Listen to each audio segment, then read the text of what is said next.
ఇంకోటి interesting issue అనాలా లేదంటే ఇంట్రెస్ట్ క్రియేట్ చేసే ఇష్యూ అనాలా తెలియదు కానీ ప్రసాద్ గారు, విశాఖకు సంబంధించినటువంటి ల్యాండ్లన్నీ కూడా చాలా తక్కువ ధరకు వస్తున్నాయి. అంటే రియల్ ఎస్టేట్ మరి ఎలా ఉందో అక్కడ తెలియదు కానీ ప్రభుత్వానికి సంబంధించిన రియల్ ఎస్టేట్ మాత్రం చాలా తక్కువకి వస్తుంది. ఇటీవల లులుకి చాలా తక్కువ ధరకే 30 లక్షలకో ఏమో ఎకరం భూమి ఇచ్చారు.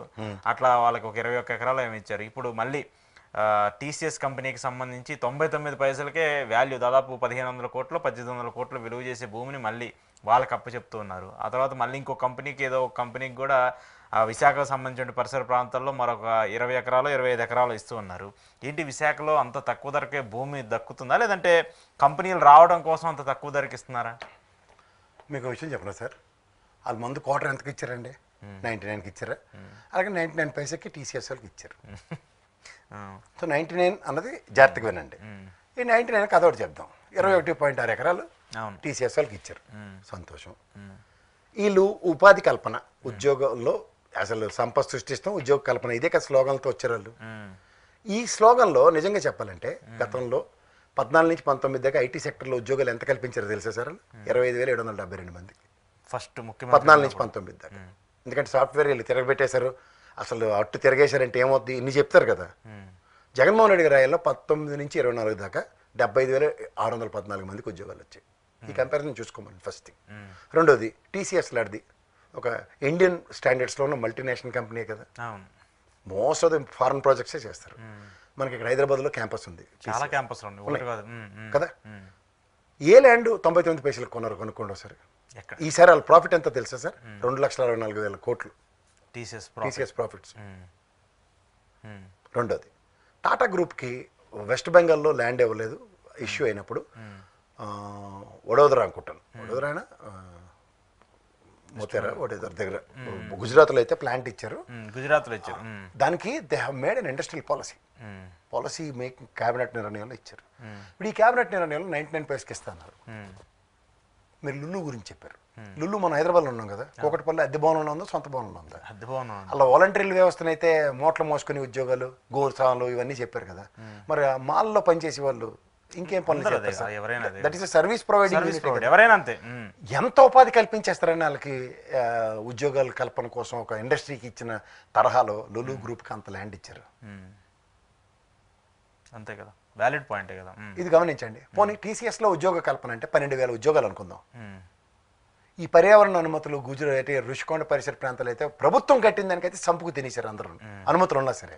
మరి ఇక్కడ పర్యావరణ అనుమతులు పైపించి 2,47,000 మొక్కలు నాటారు ఆ ప్రదేశంలో, ఏది కొండ మీద బిల్డింగ్ కట్టి.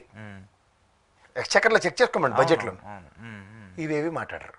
పర్యావరణ అనుమతులు ఇప్పుడు పాత వాళ్ళందరూ అక్కడ ముసలి ఎక్కడ కూర్చున్నారో నాకు తెలియదు. పోనీ 12,000 ఉద్యోగాల్లో టీసీఎస్ ఏమన్నా దిస్ పర్టికులర్ యూనిట్ 12,000 ఉద్యోగ కల్పన కోసం రాష్ట్రం మాకు 99 పైసలకే ల్యాండ్ ఇచ్చింది కాబట్టి we made a policy, Telugu రాష్ట్రాలైన ఆంధ్ర తెలంగాణ వాళ్ళకి, తెలుగు మాట్లాడే వాళ్ళకి మాత్రమే టీసీఎస్లో 12,000 ఉద్యోగాలు కల్పిస్తామని చెప్పి. డెఫినెట్లీ నాట్ కదా. మీరు సాఫ్ట్వేర్లో పనిచేసి వచ్చిన నేను సాఫ్ట్వేర్లో పనిచేసి వచ్చిన వాళ్ళమే కదా. డెఫినెట్లీ నేను రిక్రూట్మెంట్ పాలసీస్లో నేను కూడా పాలసీ మేకర్ని. ఒక కంపెనీస్లో రిక్రూట్మెంట్ కూడా నేనే చూసివ్వండి. ఒక మోస్ట్ ఆఫ్ ద కంపెనీస్లో ప్యాకేజీల విషయం, డిస్కషన్స్, నెగోసియేషన్స్ అన్ని ఇన్ని తెలిసి నేను ఏ రోజు కూడా నేను పనిచేసిన కంపెనీలో కూడా హర్యానా, చండీగఢ్, గుజరాత్, బీహార్, ఒరిస్సా, జార్ఖండ్ వీళ్ళందరితోనే కలిపి పనిచేశాను మల్టీనేషనల్ కంపెనీస్లోనే. ఎక్కడా కూడా ఒక స్టేట్కి సంబంధించిన వాళ్ళే ఉంటారు కదా. మరి ఎట్లా 25,000 ఉద్యోగాలు కల్పించిన మొత్తం తెలుగు రాష్ట్రం ఆంధ్రప్రదేశ్ సంబంధించిన వాళ్ళకి ఇస్తామని చెప్పేసి జగన్మోహన్ రెడ్డి అప్పుడు 70% ఉద్యోగాలు స్థానికత ఇవ్వాలని. అలా మాధవ్ అయితే అలా ప్లాంట్కి కియా మోటార్కి వెళ్ళి అడవాడు చేసి బదనాం అయిపోయాడు కదా. ఇప్పుడు వీళ్ళు గవర్నమెంట్ రాగానే 90 మోటార్లు ఎత్తుకెళ్ళిపోయి కదా. దొంగతనం జరిగిందని అంటున్నారు మరి కదా. దీని వెనకాతలు కదా 99 పైసలకి ఇచ్చారు కదా వీళ్ళు టీసీఎస్ వాళ్ళకి.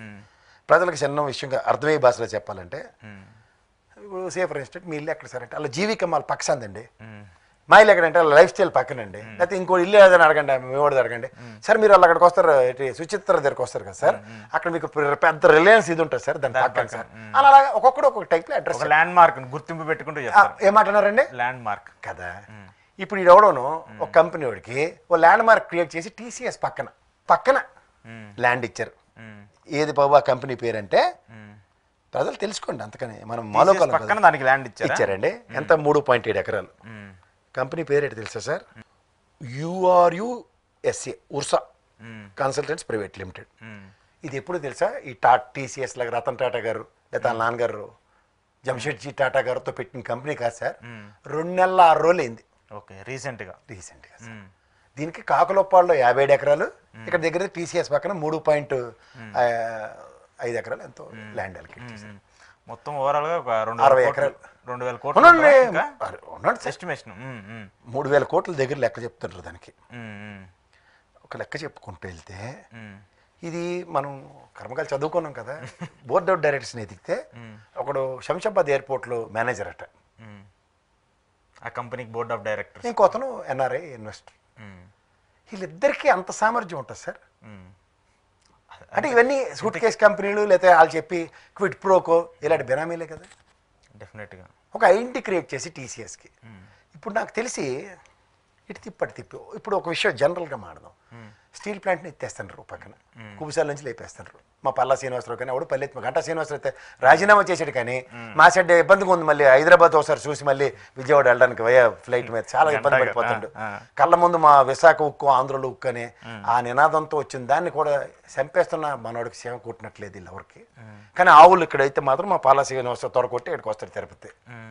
ఇదంతా ఒక ఎత్తి అయితే వాళ్ళకే ల్యాండ్లు తీసుకున్న వాళ్ళకి ఆర్ కార్డులు ఇప్పటికి ఇవ్వలే. కొంతమందిని మోసం చేసి ఆర్ కార్డులు సరెండర్ చేస్తే అన్నది ఇంకా కోర్టు కేసుల్లో ఉన్నాయి. Vizag issue, steel plant issue. అంటే ఈ లెక్కన దాన్ని ఎంత 99 పైసలకి అమ్మేయడానికి విశాఖ ల్యాండ్లని ప్లాన్ చేస్తున్నారు.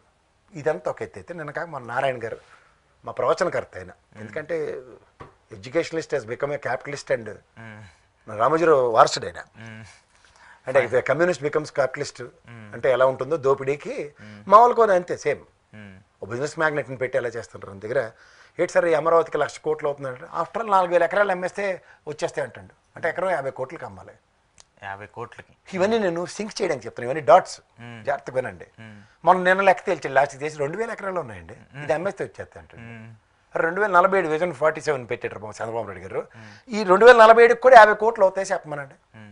ఎందుకంటే నేను కాక మన లేటెస్ట్గా బాలకృష్ణ గారు కొన్నారు 500 ఎకరాలు. మీరు ఎక్కడ 40,000 ఎకరాలు ఎక్వైర్ చేస్తారని దగ్గర ఆల్రెడీ ముందే ఖర్చు వేసి కొని. అవునా, బాలకృష్ణ గారు ఏ డౌట్? రిజిస్ట్రేషన్ మార్చిన వాళ్ళంతా ఆయన రిజిస్ట్రేషన్ మీద ఉంది ఆర్ఓసీ కాలువ. ఇక్కడ అమరావతి రేట్లు పెంచలే కదా. ఈ డాట్స్ అన్ని ముడెట్టి ఒకసారి ఆలోచించి జనాలకి మాట్లాడదాం.